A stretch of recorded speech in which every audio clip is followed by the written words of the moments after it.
Fight, fight, fight, fight, fight, fight, fight. So our first funding was a house. Somebody gave us a house to go ahead. Don't take money from somebody that you don't like and you know you're going to fight with. It's going to make your life miserable. Do these investors have some in a blacklist? Oh yeah. It usually becomes with greed. It's a failure only if you did something really stupid. You have to be a little crazy.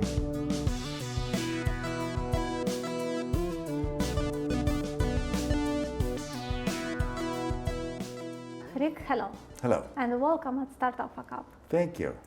You are in Moldova for already 4 days? Yes, I got here on Monday. Thank you. How do you feel Moldovans are? I came without a big impression, either positive or negative. So I tried to study and research Moldova culture, get on the internet, see what was going on. There wasn't a whole lot, little bits and pieces. So I came in really wondering what Moldova was going to be all about. And I have to say, over the course of this last week, I've been really pleasantly surprised. A bunch of things. First off, the country, even though it's December, it's beautiful in its own way. I really like this place. It's very, it's small, but it's comfortable. It sort of feels like family here. I felt very comfortable coming in overall. This is great. So you leave with good impressions. Leave with good impressions. The people have been very friendly and open. I'm here on a scouting mission. And a lot of times when the stranger comes in from the outside trying to see what's going on here, everybody looks at that person with suspicion. You only give them so much information. It's been quite the opposite. So people have been open both on the positive and not so negative, but things that can be improved. And so I've gotten, I think, a real good overall impression. And the group that set up the meetings, Comonix and USAID and the whole FTA workforce here did a great job in setting up interviews. Let's introduce you. Yeah. You are, I have some notes. You are from Silicon Valley. Indeed. You have been part of 5 IPOs. Yes. $3 billion exits. Yes. You have assisted over 12 accelerators and mentored over 1,000 companies. Bigger than that, but yes. Okay. And you used to work in venture capital funds. Yes. Okay. So tell me, please, how is to be born in Silicon Valley? Because in Moldova, when we hear Silicon Valley, it's something like heaven for startups. Is this true? It's become that way. When I was born, it was quite a different place, and so it's an agricultural area. So I grew up between orchards. I had an apricot orchard on one side of my home and a walnut orchard on the other. And slowly the economy changed from an agricultural economy into an industrial base. A lot of defense electronics was there and so on. Eventually the semiconductor industry came into play, then the computer industry, then the software industry, then social media, then one by one it's been growing. The entire area has been growing as a result. So what you see today is the result really of over 50 years of development overall. And how? How it was possible from an agriculture region to become now the most known region in the world? Yeah. Why startups are born there? That's a good question. It wasn't the declaration of government. There was no mandate by somebody that said, this is going to be the hub. This is it. You're going to innovate. You're going to be the hub. It didn't happen that way at all. It happened organically. And really what we had was a lot of the raw ingredients that for us made it very fortunate. We're a beautiful part of the world. The climate is good. It's an attractive place to live. We have strong universities. Berkeley and Stanford have provided a lot of technology. And for us early on, it happened to be the Cold War that started things, the defense electronics industry. There were a few small electronics companies around there, and government became a customer. And that was sort of the first wave of things. And then as that came and went, consumer electronics, the computer industry, and so these waves of innovation have come, and we've been able to grow and be successful each and every time as it goes through. So this idea of organic growth is really important. Because you take the raw ingredients of an ecosystem, like in Moldova, and you take a look at the assets that you have here, and you play on those, and you try to take those as a starting point and grow up. It's not the Moldovan government saying, you need to grow innovation and you need to be the photonics capital of the world or some random thing. No, it's you, it's the startup community, it's the accelerators, it's the ecosystem, it's the desire of people that start something. And then it's the passion that creates things. Now there's some assistance that can be lent to this. There's fertilizer that you can put on the organic field to help it grow. There's sunshine that you can give and so on. But those are just help. It's helping the ecosystem grow overall. And during these 4 or 5 days that you are in Moldova, have you felt that we have some competitive advantages? How do you think? Because we are here for hundreds of years Right. in Moldova, and I think sometimes we can't find these specific things that we are better, where we can develop better. Yeah. Maybe you found something like. Well, I think first of all, there's nothing that's specific obvious. I mean, there's no huge, big industry here. The wine industry, of course, is very famous worldwide and is a great, maybe potential seed to start with. But one would say there's no other strong, dominant industry overall like you might find in other places. So what that means is that startups themselves have to almost consider being global right from the start. That the local market itself is small, so you have to start looking around and taking a look at regional markets. And not regional markets, then maybe continental markets like the European market or the Eurasian market and so on. And so this is it's a task that becomes a bit more difficult than if there was a strong local industry. But there are elements here that are interesting. Wine is one. E-government is one. The financial industry may be one. Don't know that yet, where you can hook on things, but really over the next, I'd say 3 to 5 years, it's going to be seminal for the ecosystem to find its way. And there will be some, it's hard to say what that's going to be, but that's the fun and magic of an organic ecosystem, is something we'll probably, oh, look at that. We didn't know that was here.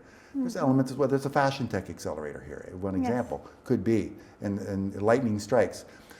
A good example is Estonia. Did Estonia ever know that there was going to be Skype out there and that was going to be the seed? No, but that became the spark out of the blue.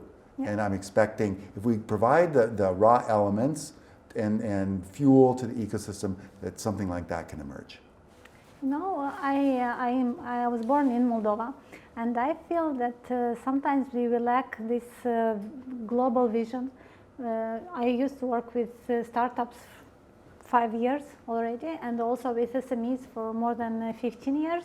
And I feel that our entrepreneurs think very local, very small. Yeah. And where comes this global thinking? Where comes it from? From universities, from the school, from the families? Do you think it's going to come from the universities here? Maybe not, at least at this point in present state. I do think that, so entrepreneurial training, and what you as someone that runs an accelerator, myself as an educator, it's our responsibility to pretty much give 2 types of things to individual startups. One's mindset and the other's tools. So mindset is the opportunity to show some leadership and to open up their minds, the minds of the entrepreneurs, and say, you can do it, you can be part of the global economy, look at others who have done this, there's nothing holding you back, there's no restrictions here, there's no reason why you can't develop something that's huge. Mindset. And the bravery to be able to pick things up and to take their idea and move it upwards. And then the tools that it takes to allow them to do that. You know, we talked a little bit about today about customer discovery and connecting with customers and product market fit and all that. Those are the mechanical tools that allow you to do that. But you need the heart of an entrepreneur to be able to go ahead and move the things forward using those tools and more. Tell me please, in Silicon Valley, if we come back to your country, Berkeley University, Stanford, how they changed everything in startup development. Yeah. People that are founders, are they, do they have their studies in these universities, or this is not mandatory? the curriculum of entrepreneurship is relatively new to both universities. Really, in the last 10 years or so, maybe a little bit longer, but something like that. So really, if I mentioned earlier that the economy has been around for 50 years. So it's not the university that... It wasn't the university generated the engineering talent, the people that have been trained in the technologies to go on. Now, the ability to take those technologies and turn them into businesses didn't necessarily come from the universities themselves. There were some assistants. I mean, there's stories about Stanford and Stanford Research Park and all that kind of stuff. That's all fine, but the desire of some really insightful people to develop such things as the venture capital industry, which came from there from scratch. It was a need because banks didn't finance entrepreneurs. So we kind of invent things as we go. There's a culture that says, if it doesn't exist, we'll invent it. Okay, this is very nice. Yeah.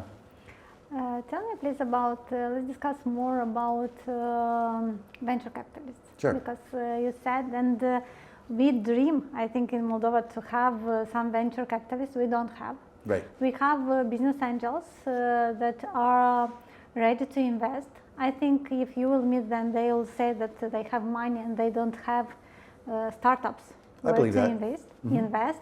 But venture capitalists are something heavy. It's not like a business angel, it's a fund.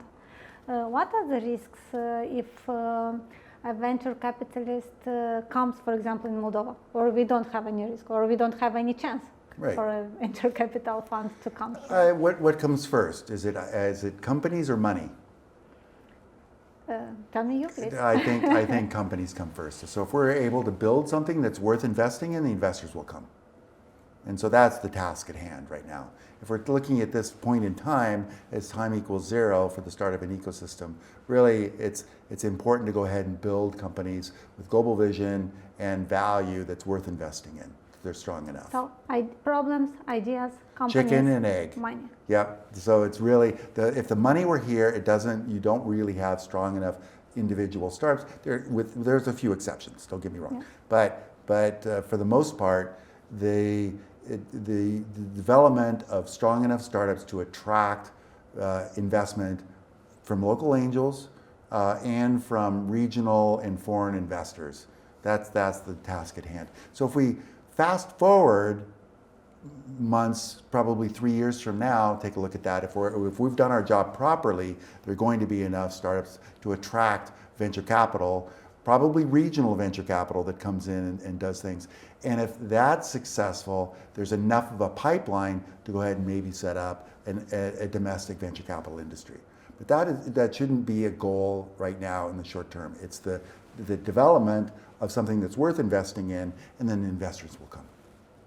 I agree with you, totally agree with you, and we are trying to explain this to founders and to startups that you have to have at least a global idea. You have to have these skills. You have to have, you tell me please, a team that is ready to work for this, and after that will come and money, because you have to, the resources are made to be invested in something. Yeah. When you don't have this something, then the resources are, they don't have any impact.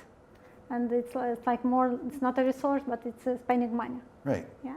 And tell me please, what venture capital, not a venture capital in general, an investment, what is he looking for? So typically, well, let me separate out different types of investors. Yes. So we'll take early stage investors. Okay, early stage investors. So there's two types there. One would be angel investors that you've already talked about, and the other would be early stage VCs. Mm-hmm. Angel investors are non-professional investors. These are people that have done well for themselves, either through family money, or maybe they've been rich in real estate or someplace else, and then they have assets that they'd like to invest. The rich individual may want to invest in some real estate, some stocks and bonds, some other things, and they take a look at early stage startups as a potential place to put their money. They take a look at that against maybe buying an apartment building. What do I do? Do I take my money and buy an apartment building, or do I invest in real estate? So even there's a desire to go ahead and have some prospect of return, some minimal risk, and so on. The only difference is that angel investors invest with their heads and their hearts. Their heads say, it's an investment, I could put it into an apartment building, but you know what, here's an entrepreneur, I really like them, I like what they're doing, I'm going to give this person a chance, I'm going to head and take some of my money and put it there. So it's up to the entrepreneur to have a really strong story and to build out a network and attract angel investment. It can happen. Then the next step up is early stage venture capital. Venture capital, these are professional money managers. It's their job to take money from someone or somewhere else. It's like a bank, yes? It's like a bank. Yes. Yeah. And so the banker that you're sitting across from does not own that money. It's not the banker's money. So it's like it's not the venture capitalist's money. It is a limited partner that comes in. It's up to them to take that pool of money, they have a fund, and to invest it in things that they are pretty sure is going to have a return.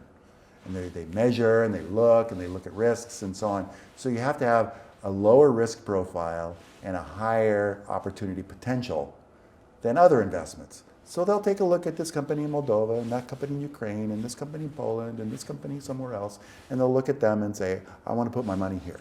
So it's nothing personal. Usually not. I can't say always. But of course, there has to be this personal match. Ideally for an entrepreneur, that the investor is aligned with you. That they don't just look at you as a source of money, but they also want to dedicate time and effort in order to help you be successful. If you have this, so there has to be a personal match. So you'd like to work with somebody that you personally like and you feel an association with. So make sure that happens. Don't invest, don't take money from somebody that you don't like and you know you're going to fight with. It's going to make your life miserable. Do you know, so because we are here for podcast Startup Ckup. Yep. Do you know some stories when an investor contributed to the fail of a startup? Luckily, I'm going to try to think. Luckily, I haven't been, there's one partially, but I think for the most part, I don't know them directly. So these are just stories that I hear. But in general, exist this kind Oh yeah. It usually becomes with greed.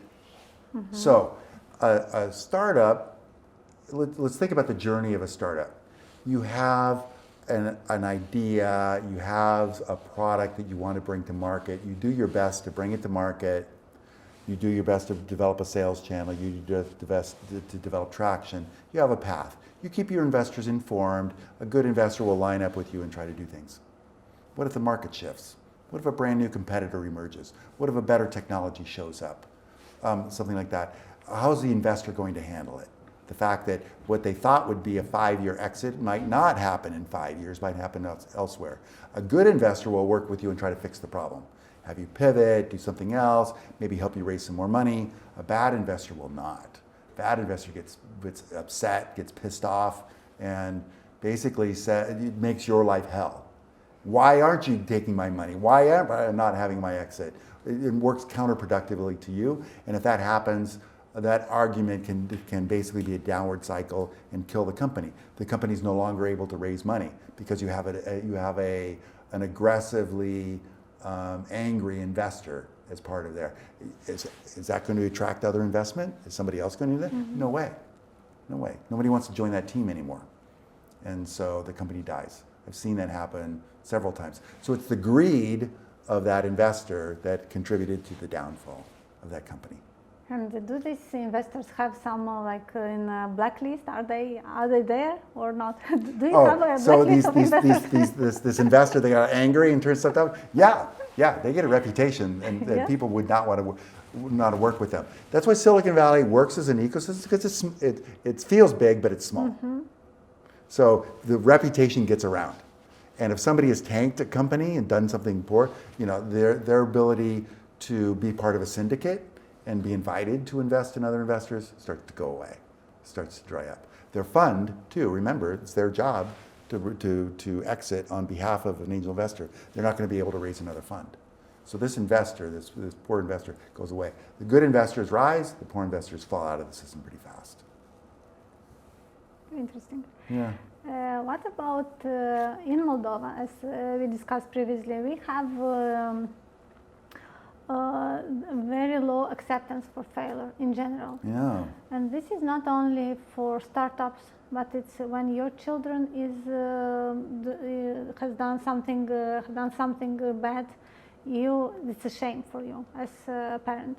If he's not doing his homework, so the teacher will call you and will say that your kid is the worst one in my class.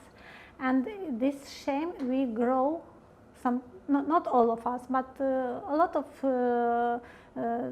children grow with this afraid to fail, to bring shame to your family, to your friends. Is this something that can make difficult the journey in order to become an entrepreneur and to develop, to raise a startup? Yeah, it's like flying into a headwind. You know, some entrepreneurs have it's always a difficult journey. And some entrepreneurs, you know, as they go through the path, suffer as a result of what's going on in the marketplace. This is like a headwind as well, this cultural problem that makes it even more difficult to go ahead because you have this outside force, this force of society, this culture that goes against you. And it's difficult to overcome. How does one do it? It just simply takes time. I think several things, you know, that we do suffer here from the Soviet legacy of culture, and you're starting to see more younger people move into the system, a little bit more of a Western point of view. There's still, in Europe especially, this negative view of somebody, and I wouldn't call it failing, it's just, it didn't work. Mm-hmm. Oh, yes. That's the way by the way, that's the way we say it, Silicon Valley. Oh yeah, my friend over there, yeah, he did a startup, it didn't work out. Now what he's working on is the next thing. And so you just say, oh yeah, I was a failure. That guy was only, it's a failure only if you did something really stupid. Like if you didn't follow the rules, if you did something illegal. If you did something illegal you don't deserve, that's a failure. Mm-hmm. But if you simply failed because you didn't, your product or service didn't realize the market potential you thought, or there's a competitor that showed up on the horizon, or other reasons, it didn't work out. You have permission to go ahead and be a serial entrepreneur. To take the lessons that you learned, now that you know, you're educated, you're smarter, you can try again. And people get the ability, the free pass to try again 2 times, 3 times, 4 times. About the 5th time if you start to fail. Something's wrong. Something's wrong. Something, that person's jinxed. No. But so it's not always super happy, friendly, but you definitely get a pass on doing something that doesn't work. But they tried, awesome. And you know, that person's a good person with their heart, they have passion and dedication, they'll succeed. We have in our community some startups, some founders that have, I think, I know 3 failures, didn't work. And didn't work. I feel that they are already, they lost their enthusiasm. Aww. And it's how people find again this path to start again. It's hard. It's hard. You know, if you, let's say as you're growing up, you have different relationships, and each relationship didn't work out, and you know, it's harder again to get up off the couch and then started finding a new relationship again. Same thing with entrepreneurs. You know, whatever. Everybody's got their own personal situation.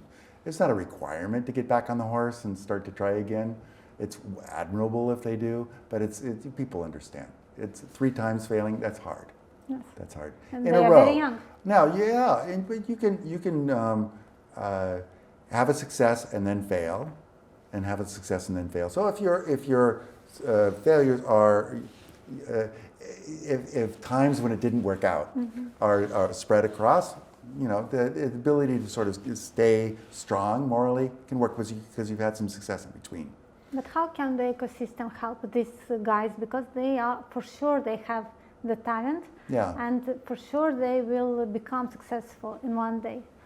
How can we help them? Okay, you know, This is kind of where mentorship comes in and personal experience and coaching and all that. So let's say that somebody tried to build a company, it didn't work out. Maybe they're not cut out to be the CEO. Maybe they're better off in a supporting role. Maybe they're better off in something. They can be part of a startup team. That's something. A coach can recognize that and look at somebody's strengths and so on and try to figure out where the best place is for them. Something along those lines. I don't know. Mm-hmm. But I think everybody's circumstance is a little bit different. Mm-hmm. You just have to know that you have these guys, and you just sometimes to invite these kind of events that you have, just have small talks. Yeah, I think it's wonderful that this is and one of the pleasant surprises that I found here in Moldova. Because again, remember, I came in a week ago not knowing anything, but there is a really nice, I think, start of an entrepreneurial community here that's supporting each other through events like this, through the acceleration programs that are there, and the community's helping to support each other. And so if somebody has an issue where it didn't work out, then you should hopefully have a good support ecosystem that helps you identify new opportunities and how you might be able to tackle them. Yes, we are trying to develop this because we understand we are too small to fight with each other, so we have to build something together. And maybe when we will have a unicorn, maybe after that we'll say that this is my unicorn that I have. Then they can fight. But yes, we can. but not now. We have to raise to this level. Tell me please about I know that you used to work with the government a lot, with different governments. Yeah. How can the government support the entrepreneurial ecosystem and startup development, or do they have to support? Maybe they have to stay in the... They don't have to support. I mean, Silicon Valley is a good example. Yeah, government was a good customer to start, but really they've stayed out of the way. And that's the best help they can give overall. Build some roads, build good internet, please. Give us some reasonable tax rates. That's good enough. Thank you very much. Let us go off and do it. So it doesn't require government support. And especially if you believe in this model of organic growth where ecosystems develop from the ground floor up, give us some nice soil, give us some fertilizer, give us everything we need, and the ecosystem largely takes care of itself if it's got the elements for it. So what does that mean for government? A couple things. First off, give us a good tax regime, give us a good legal structure so you can go ahead and start things up. It's easy to start up a company. It's easy to set up a structure, like a structure of shares and equity, so you can distribute capital amongst the individuals that contribute to the team. Structure yourself so foreign investment's possible. It's not a hindrance. At least to the point where if someone looks at a foreign investing firm is looking at an opportunity in Moldova and Ukraine, they treat them at least as equally. Maybe your laws are even better. Wouldn't that be wonderful? So that's a government function, is to be able to clear that out. Let it be easy to be able to set up bank accounts. Let it be easy to transfer money legally. Let it be easy to go ahead and have an exit overall. All these things, that's number one. Let's do that. Number two, I think there are opportunities to do some simple, basic grant programs. We don't have grants in Silicon Valley, none. I mean, there's some for deep science, deep tech, but really for your run-of-the-mill generic startup, they're not a grant program. We have to find that our own, so people struggle. It's a good test of your passion, your testimonial. But here, in a brand new ecosystem that doesn't necessarily have this flywheel approach, this ability like we've developed over the last 50 years, sometimes grant programs are a good seed to help. And so our program, FDA, is advocating an early stage grant program. You'll see some more news on it if we do that. So we're investigating the possibility of maybe doing that here. It's a government opportunity. It might be helpful with USAID, who knows. But that's kind of it. Stay out of the way. Otherwise, stay out of the way. Contribute to universities. Okay. Get that going as basic education. Contribute to research programs to get things going so that there is this personality of technology within the region. That's another place where government role is sufficient. So, yeah. So education and sure. policies. And infrastructure. And infrastructure. Yep. Okay, I will remind this to our government. Okay, great. Yes, and let's come back to failures and to things that didn't work out. Do you have some things that didn't work out in your life that you are that you are, and you don't want to remember to think about them because it's like, you have this interior shame. Right. Shame. It's not shameful. I have some stories that are kind of fun. The one that is fun to tell is a company called Vestmatch. I went back and got my MBA later on. My MBA classmates are lifelong friends. We've always wanted to do startups together. So I linked up with one of my friends. He's ex-Navy Reserve. So I really liked, and I won't name names, but I really liked the guy, a certain discipline, certain way of doing things. The two of us got along famously.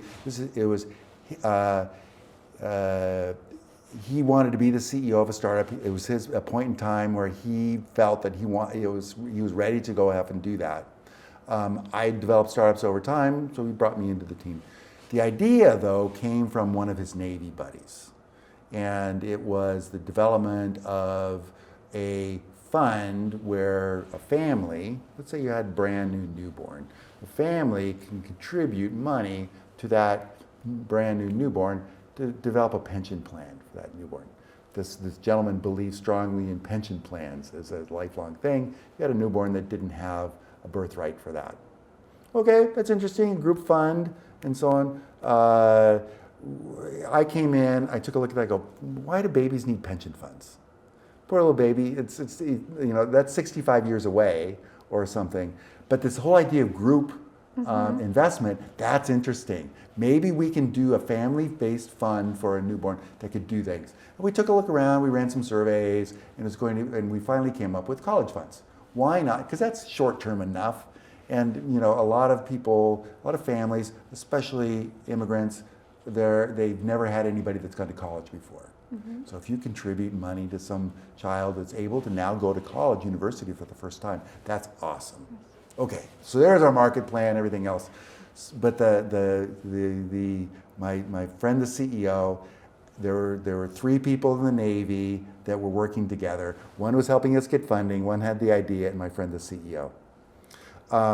The gentleman that had the idea hated the fact that we were doing something beyond pensions. This was the person with the highest rank in the Navy. He had the second highest rank, and my friend was the lowest rank. Fight. A couple things. It was one interesting story is the guy that got us some funding.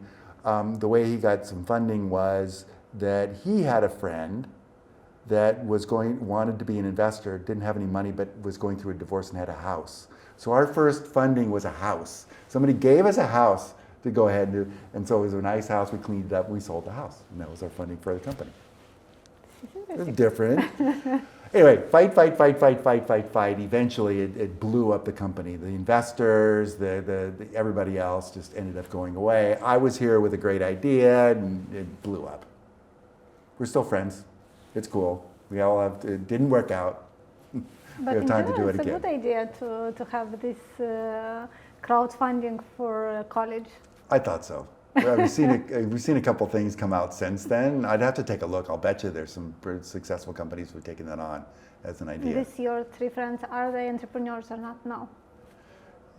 The two guys, the guy that did the funding and the guy with the idea, no way. They're still sort of old Navy people. Mm-hmm. They've gone off and retired and they're doing their own thing. My friend is still very much an entrepreneur. He started a couple of things since. What is the qualities that has to have an entrepreneur? You have to be a little crazy, but and it's maybe a little bit too much of a general expression, but there's this desire to change the world. There's just this passion that you have that, the way that things are, I'm not happy with the way the environment is. I'm not happy with the way my children are being, the world that my children are coming into. I'm not happy with something out there. And I think I have a solution that can help fix part of what's going on. There's a problem that's out there. I'm going to invent a solution for that. That universal drive is I think something that's there. Now, not every problem is world changing. Some of them are just simply, something that can make some money. But I do think the most successful entrepreneurs have this sort of big picture passion of what they do. Because you go through a lot of issues. You may not make a lot of money early on, or any. You might, it might not work out multiple times. But you still get on your feet because you're a believer. It's a certain strong personality. Most of them typically like people. They like building teams. They like having other people join them on this great crusade. They're good recruiters. They get people to follow their vision and so on. So yeah, those are kind of the aspirations of an entrepreneur. How important is the team in a startup? Extremely important. I mean, think about it. Well, first off, no one individual can build out a large company. You need a team. No one individual can do that while the team is arguing and fighting with each other. It's a recipe for disaster. It will not work out if you don't have a good team that's aligned over time. You can fight amongst yourselves. That's fine. Good, healthy fights are good. Disagreement is good. It means you have different points of view. It's good to have a team with some diversity in it. Gender diversity, background diversity, national diversity, and so on. That's good. You're going to get different points of view and different ways of behaving and so on. Work through it. Be mature. Figure it out. What would you recommend to entrepreneurs that are here with us? What are your recommendations for them? So what we just talked about today, I think an early recommendation is there is a systematic way of building a startup. I mean, of course, you should have passion, but and I told the audience today that I'm trained as an engineer. An engineer likes frameworks and process and steps, and there is a series of processes and steps that one could follow. And there's multiple frameworks, but one could follow in order to maximize your potential success. If you just build something you try to throw on the market, you'll have 90% failure rate. Maybe you get lucky. It's throwing spaghetti against the wall. Something might stick, but that's not the right way to go ahead and build a startup. It's a recipe for disaster. So what do? Well, you go ahead and you actually involve customers as early in the process as possible. So what you try to do, go off as soon as you have that idea or thought, as soon as you think that you're going to go ahead and develop a savings plan, go off and talk to customers and then follow your customers. Don't follow your own advice. That argument that we had over here was because one of them did not follow our customer lead, just had his own belief, and that blew things up. Follow the data, and pivot or track what you think might have the best overall customer success. You're not solving a problem for you, you're solving a problem for them. And you might buy a few, they're going to be your customers overall. So build businesses for your customers. Eric, thank you so much. My pleasure. If you want to wish something to Moldovan people, to Moldovan government, to Moldovan partners? For sure we have good wine, and for sure we are looking for the next time you come in Moldova. Maybe you'll have more time to visit all these nice places, because we have nice places in Moldova. Moldova is a small country, but we have very nice places, and you can discover for sure that we are also a slow life in Moldova we have. So probably this is also, for me, it's an advantage that we have, because in Europe, in the world, everything is going very fast. And I think this could be something like a seed in this. So for sure we are waiting for you for the next time. Thank you. If you have something? No, I'd say, again, this is my first week here. I didn't know a lot about the country coming in. Everything's been a pleasant surprise. I'd like to thank you. I'd like to thank the Moldovan people, at least the ones, the small sample I've been able to meet with.